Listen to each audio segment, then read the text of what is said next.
Amém, meus amados irmãos. Mais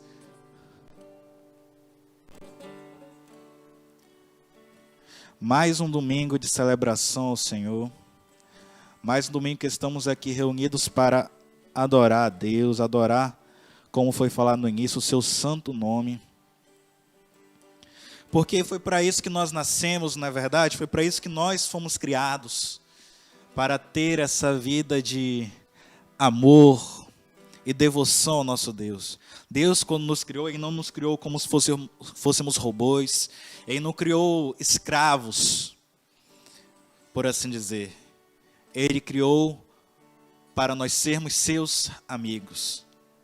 A conclusão do plano de Deus na nossa vida é exatamente essa, quando nós tiramos da nossa mente essa ideia que nós devemos adorá-lo, porque Ele é Deus, adorá-lo de forma obrigatória, porque Ele é todo-poderoso, e passamos a adorá-lo porque nós queremos adorar a Ele, porque nós não somos mais escravos, nós somos amigos dEle.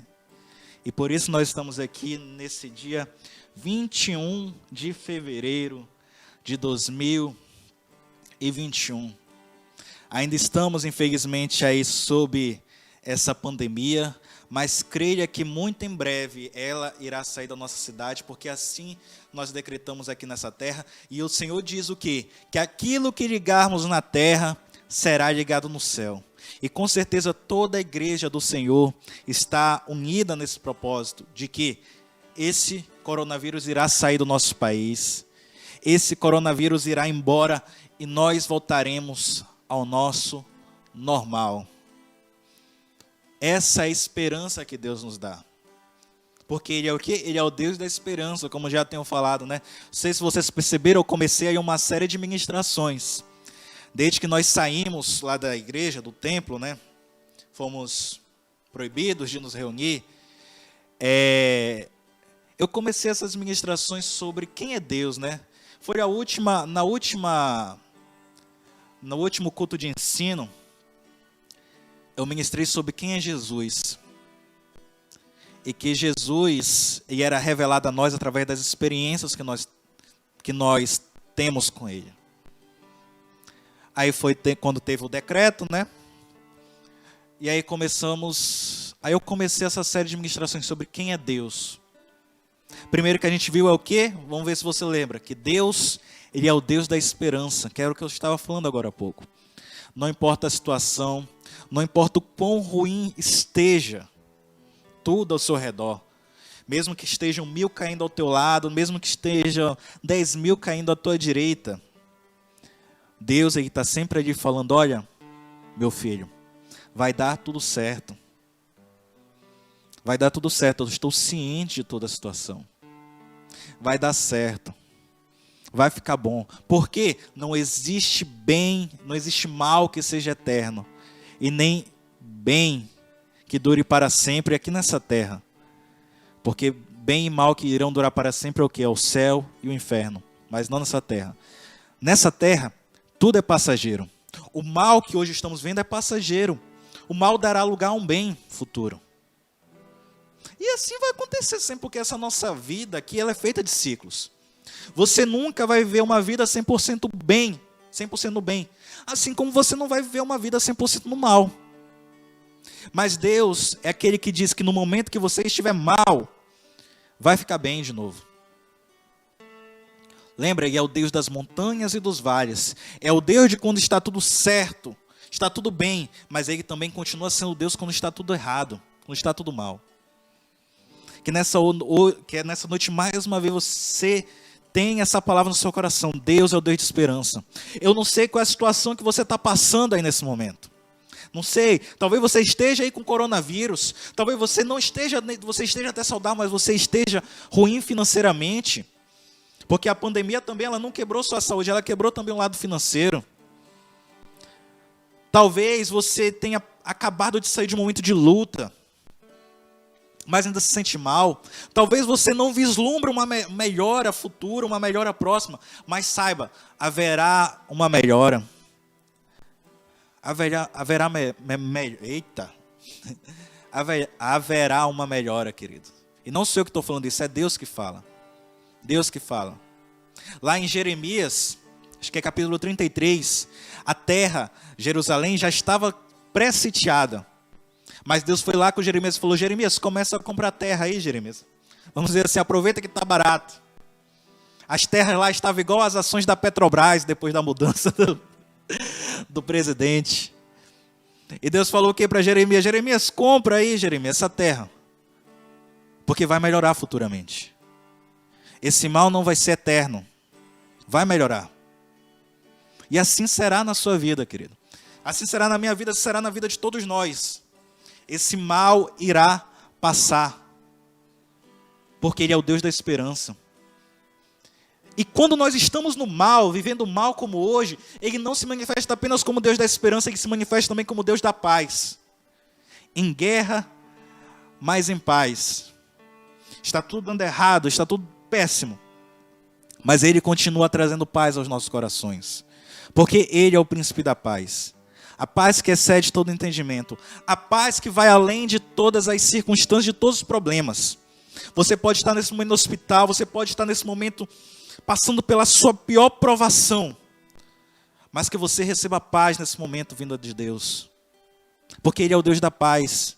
Ele é o príncipe da paz, aquele que tem toda a paz em suas mãos. Que Ele possa estar enchendo o seu coração de paz nesse momento. Que Ele possa estar te dando descanso. E Ele tem poder para fazer isso. Porque Ele é o Deus Todo-Poderoso. Ele é o Deus que está no controle, que foi a terceira coisa que nós vimos. O Deus que tudo governa. Ele não está alheio à situação. O coronavírus não foi uma surpresa para Deus. Não foi, ai meu Deus falando, ai meu Deus. Não foi assim, meu Deus, olha, aconteceu um vírus lá na humanidade. E agora, o que eu vou fazer? E agora eu vou ter que agir, porque o pessoal está esperando por mim. Só ajeitar aqui que saiu.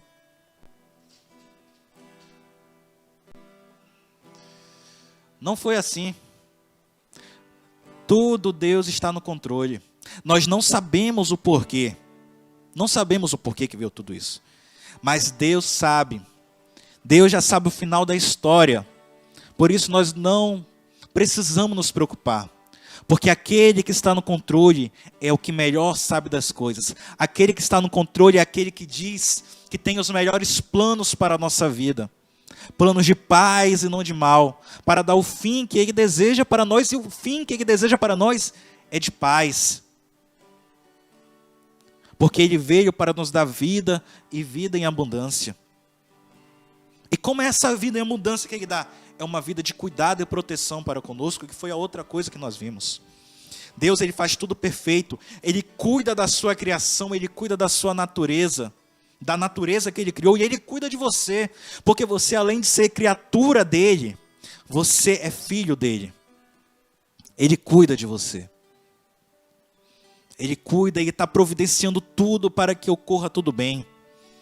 Ele sabe dos problemas que você está passando, quer seja de saúde, quer seja financeiro, quer seja qualquer outro problema. Problema no casamento, problema onde quer que esteja um problema. Ele sabe. E Ele está cuidando de você nesse momento. Mesmo que pareça às vezes que você não está vendo. Como diz uma música, né, que eu tenho escutado muito atualmente. Às vezes fica tudo escuro, às vezes nós procuramos Deus, mas nós não vemos. Mas isso é por causa que nossa mente é pequena, porque Deus nunca nos deixa. Deus, Ele está aí todo o tempo, cuidando de nós, com carinho, com amor, da melhor forma possível. Deus cuida de nós. Deus nos protege. E nessa noite, né, eu quero falar sobre outra coisa que está englobado tudo isso aí. Eu acho que a de hoje é a última dessa série de ministrações. Porque ela é uma das que resume tudo. Não sei se durante a semana vier outra, eu coloco. Mas Deus, Ele é o Deus de amor e compaixão, queridos. Nós não podemos nos esquecer que Deus é um Deus de amor e compaixão. É um Deus que olha para nós com olhos de bondade. Mesmo nós não merecendo. Ele sempre está ali, olhando para nós. Vocês que são pais, né? Eu não sou pai ainda. Mas vocês que são pais, vocês eu acho que é o que mais próximo consegue compreender isso. Você chegar e ver o seu filho bem, olhar para o seu filho, deve ser uma experiência inimaginável, né? Logo depois do nascimento. Já pensou? Você ficaria esperando 9 meses para filhos biológicos, ou você ficaria passando por todo o processo para filhos adotivos, e aí de repente surge aquele bebê, surge aquela criança na sua vida. Deve ser uma explosão de amor inimaginável. E esse amor que você sente pelo seu filho, aos pais, né? É uma pequena parcela do amor de Deus por nós. Do amor de Deus por cada um de nós, queridos. Ele nos ama de maneira inimaginável, queridos. Inimaginável. É um amor que é difícil até nós definirmos, porque é algo sobre-humano, acima de tudo que é humano. Amor. E para mim, um dos livros que mais mostra esse amor de Deus por nós, até porque é um dos livros mais tristes da Bíblia também, porque nós vamos ver mais à frente que, embora Deus tenha todo esse amor por nós, ao que parece, para nós seres humanos é difícil corresponder a esse amor. E tem um livro da Bíblia que fala basicamente disso. É Deus se lamentando, porque todo o amor que Ele tem por nós é desperdiçado por nós mesmos. Parece que todo amor que Ele nos dá, nós não ligamos. Como diz uma música que eu sempre cito, né? Às vezes, queridos, é assim na vida, né? Eu não sei se acontece na sua vida, mas acontece na minha também. Acontece na minha. Deus, Ele é bom infinitamente em todo o tempo. Mas às vezes parece que se tem uma porta aberta que se afasta de Deus, parece que nós fazemos questão de ir naquela porta. Como diz a música, se Deus deixa a porta aberta, a gente sai correndo. Não sei se isso acontece na sua vida, às vezes acontece na minha. Mas Deus continua sempre nos atraindo. E enfim, né, eu estava falando do livro. É o livro de Oséias. Um dos meus livros preferidos do Velho Testamento. Nós aqui em família já tivemos um momento de estudo. Eu acho que foi uma semana, uns 15 dias de estudo em cima do livro de Oséias. É um dos meus livros preferidos e é também um dos livros mais tristes da Bíblia. Por quê? Porque aí Deus está rasgando o coração dele. É como se fosse um desabafo de Deus. Deus falando todo o amor dele por nós e nós, de certa forma, ignorando esse amor. Não correspondendo a esse amor. Livro de Oséias. Contexto rápido, né? Do que trata o livro de Oséias? O povo de Israel, que no livro de Oséias é chamado de Efraim algumas vezes, porque era a maior tribo de Israel. O povo de Israel, o povo de Efraim, estava cada vez mais distante de Deus. E quanto mais distanciamos de Deus, eu já ministrei várias vezes, mais a destruição fica perto de nós. E Deus estava preocupado com isso, porque o povo já estava muito distante. E talvez a destruição fosse inevitável. Então Deus enviou Oséias para alertar o povo. E Deus, Ele usa o profeta Oséias de uma maneira totalmente diferente. Ele faz com que Oséias, de certa forma, experiencie na própria vida dele o que está acontecendo no coração de Deus. Deus vai e manda Oséias, chega com Oséias assim, né? Manda algo surpreendente. Deus fala assim: Oséias, só um momento.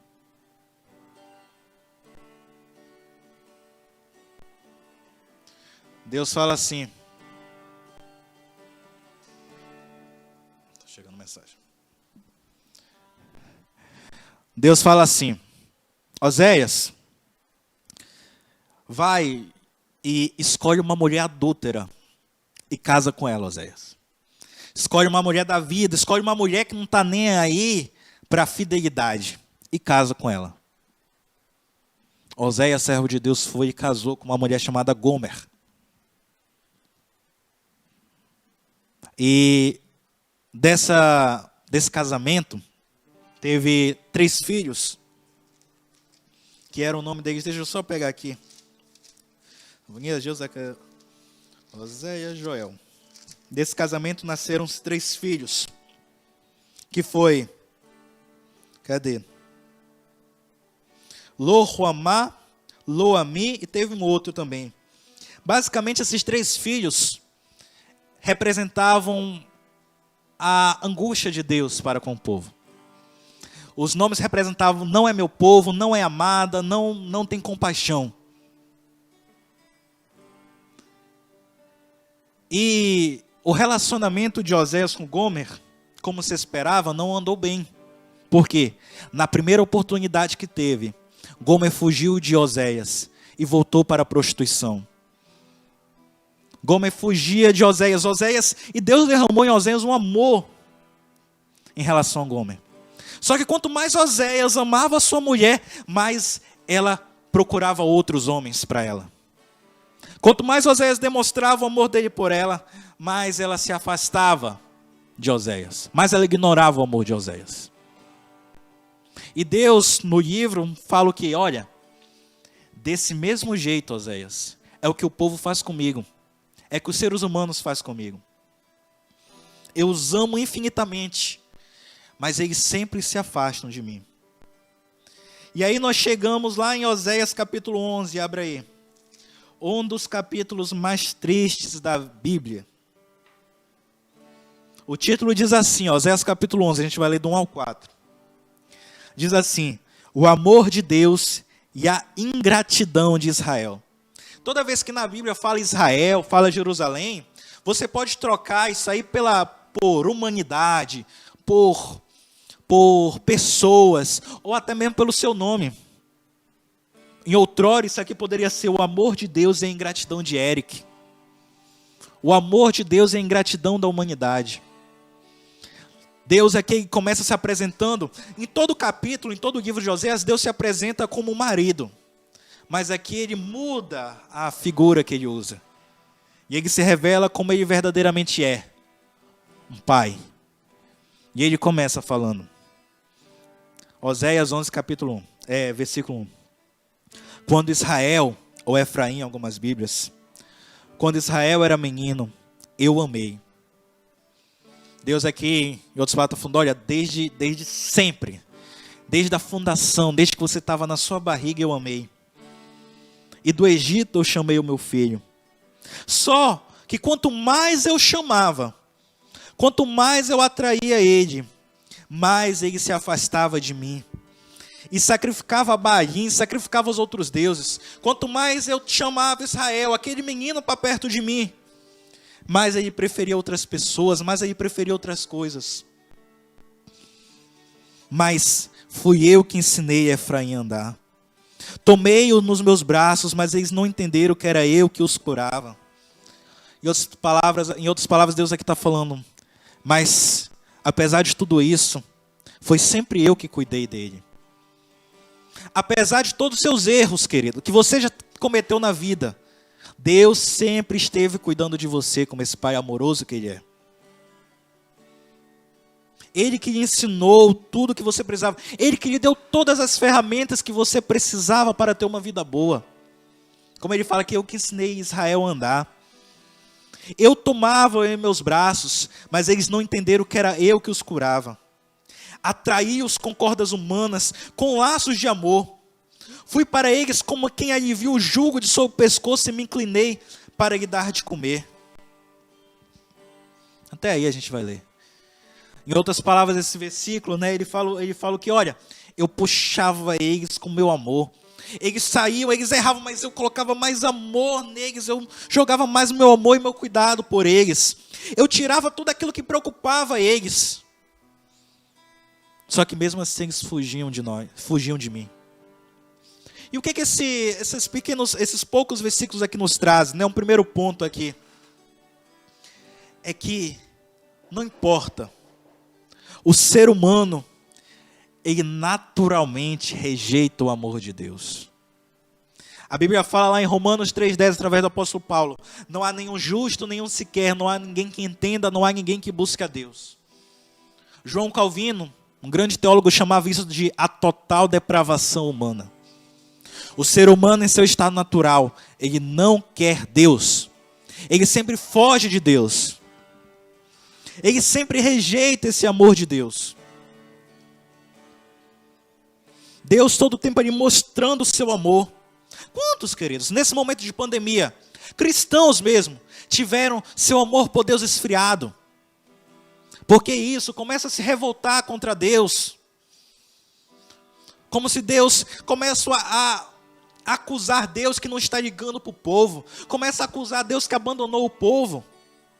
É como eu falei ainda agora, o ser humano, querido, sempre, na primeira oportunidade que ele tiver, ele vai fugir de Deus. E nós devemos estar atentos. Porque muitas vezes a gente vai se envolvendo nesse mundo. Vamos amando mais as coisas criadas do que ao Criador. Nós vamos nos envolvendo cada vez mais e vamos deixando as coisas de Deus no segundo plano. Nós vamos nos envolvendo cada vez mais com esse mundo, com a política, com a economia, com as coisas desse mundo em geral. E esquecemos que nós não somos desse mundo. E esquecemos que a nossa pátria, na verdade, está no céu. Começamos a ficar cada vez mais rancorosos, cada vez mais odiosos. A gente vê isso muito com os cristãos na vida política. Cada vez mais cheio de ódio. Se a pessoa não pertence ao meu grupo político, eu a abomino. Fugindo totalmente do que Deus queria para nós como irmãos. E por que isso acontece? Porque cada vez, todas as vezes, em cada oportunidade, nós somos igual aqui, o povo de Israel. Nós fugimos de Deus. Fugimos de Deus. Fugimos do seu amor. E, queridos, como eu falei, total depravação. Total depravação. Essa total depravação, ela dá a Deus, queridos, todo o direito de se irar conosco. Todo o direito. É uma pergunta até que é difícil de explicar. Porque nós não compreendemos verdadeiramente o amor de Deus. Pensa só. Quando Adão e Eva pecaram, não era mais fácil Deus destruir eles? E eu pergunto para você, Deus estaria errado se destruísse eles? Deus estaria errado em nos castigar quando pecamos? De maneira nenhuma. Deus é justo. Seria justo se Ele fizesse isso. Porque, queridos, se nós formos entregues mesmo à nossa vontade, nós já teríamos nos destruído, queridos. Pense só quantas burradas você já fez na sua vida. Pensa só quantas leseiras, quantas besteiras você já escolheu. Seria errado Deus de castigar, Deus de punir por todas essas besteiras e leseiras e errados e pecados que você fez? Não seria. Mas pelo seu inexplicável amor, Ele não faz. Ele não faz. Muitas igrejas, erroneamente, isso na verdade veio desde aí da Idade Média, com medo que a Igreja Católica implantava no povo, porque o medo sempre foi opressor. E isso entrou muito nas igrejas cristãs protestantes. E hoje a gente vê isso com muito peso ainda nas igrejas pentecostais. Essa história de que Deus é maldoso, que Deus está todo o tempo querendo lhe punir. Quem pecar vai morrer. Quem pecar vai ser punido. Mas saiba essa noite, queridos, que Deus estaria certo em fazer isso. Ele não estaria errado, mas pelo seu grande amor, Ele não faz. Tem um versículo, que é 1 João 4,19, que diz assim: nós o amamos, porque Ele nos amou primeiro.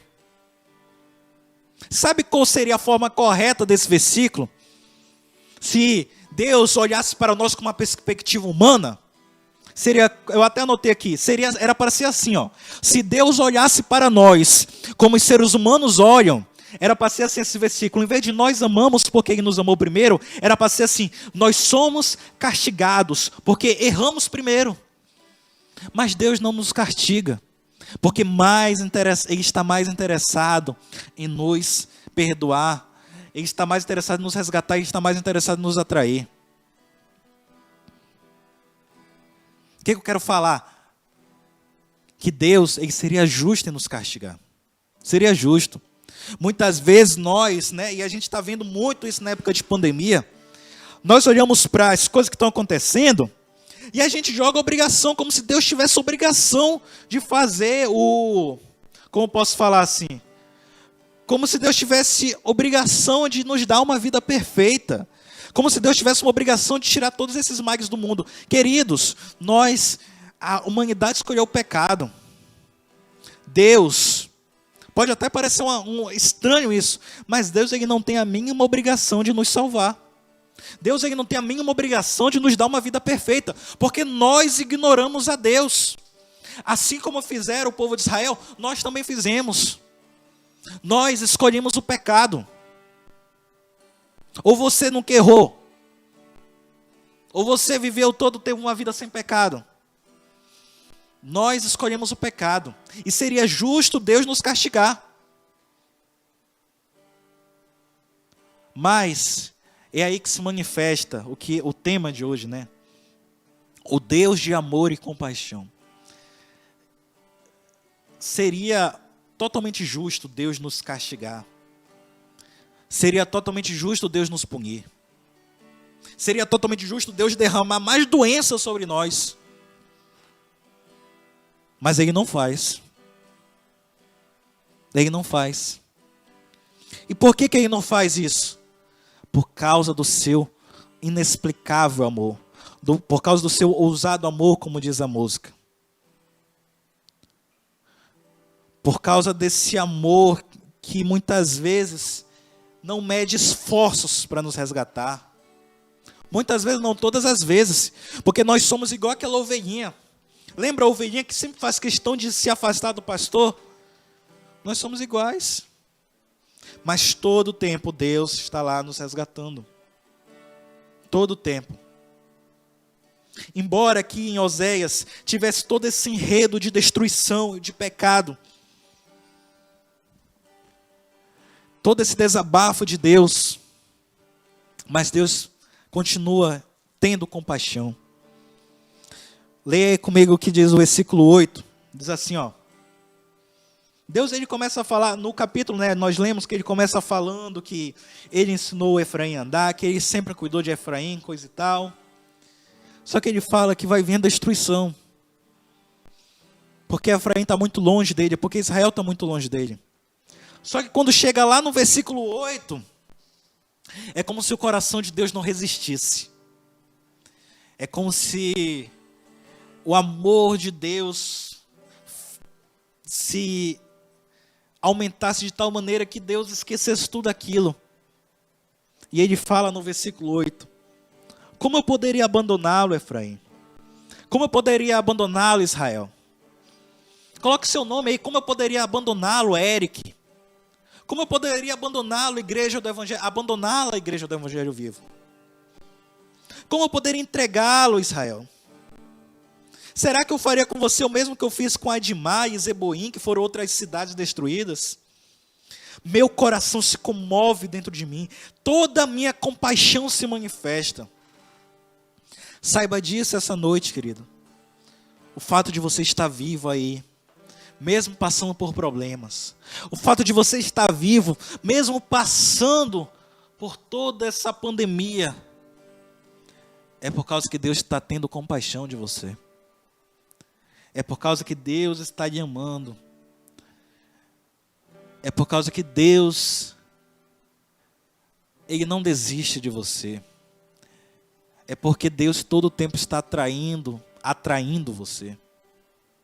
Tendo misericórdia, manifestando todos os atributos dele lá, compaixão, cuidado, controle, paz e esperança. Ele nos resgata sempre. sempre. Voltando para a história de Oséias, né? O que aconteceu? Ela fugiu, foi ter com seus amantes de novo. Mas Oséias não desistiu dela. Oséias foi, trabalhou arduamente, conseguiu dinheiro e foi lá e comprou de novo, porque ela já tinha, a Gomer, a mulher dele, já tinha se envolvido tanto na prostituição, que ela já tinha se tornado escrava de novo, de outros homens. Ele foi e comprou de novo a mulher dele para ele. Comprou de novo. E é assim que Deus faz conosco. O nome disso é irresistível graça. Chega um momento, queridos, que Deus ele intervém com tudo. Porque o amor dele é maior que qualquer erro que você tenha cometido. O amor dele é maior que qualquer coisa errada que você tenha feito. E ele vai com a sua irresistível graça. E é como se ele te trouxesse a força para o lado dele. É o que fala lá em Jeremias 31:3. Portanto, com amor eterno eu te amei. Deus fala isso hoje para nós. Portanto, povo da igreja do Evangelho Vivo, povo que está assistindo a live, com amor eterno eu te amei. Com laços de benignidade eu te atraí.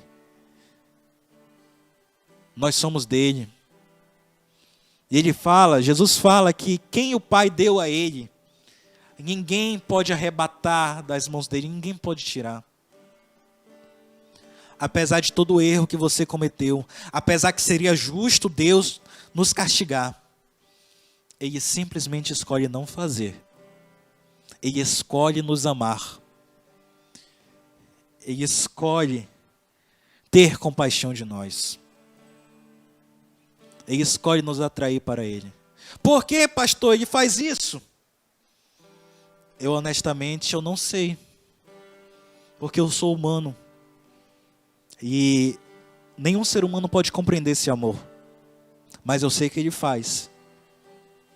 Porque o amor dele é grande demasiadamente. Infinito amor de Deus. Que deixa tudo, como diz a música, né? Infinito amor de Deus. Que deixa tudo só para te encontrar. Ele luta e rompe montanhas só para te resgatar. Saiba nessa noite que não importa o problema que você esteja passando, Deus continua lhe amando. Não importa o erro que você cometeu, Deus continua lhe amando. Continua tendo misericórdia e compaixão de você. E ele faz, além de tudo isso, olha, vamos lá. Primeiro nós vamos para longe dele. Nós erramos. Nós ignoramos o amor dele. De modo que fica justo ele nos castigar. Mas ele, pelo seu grande amor, escolhe não nos castigar. E além de não nos castigar, ele nos atrai para perto de si, para perto dele, nos dando amor, nos dando misericórdia. E por último, sabe o que ele faz, querido? Além de tudo isso, ele cria, ele faz, na verdade, uma aliança com você. Ele faz uma aliança. Oséias, abre aí, é em Oséias mesmo, acho. Oséias, abre aí em Oséias 2,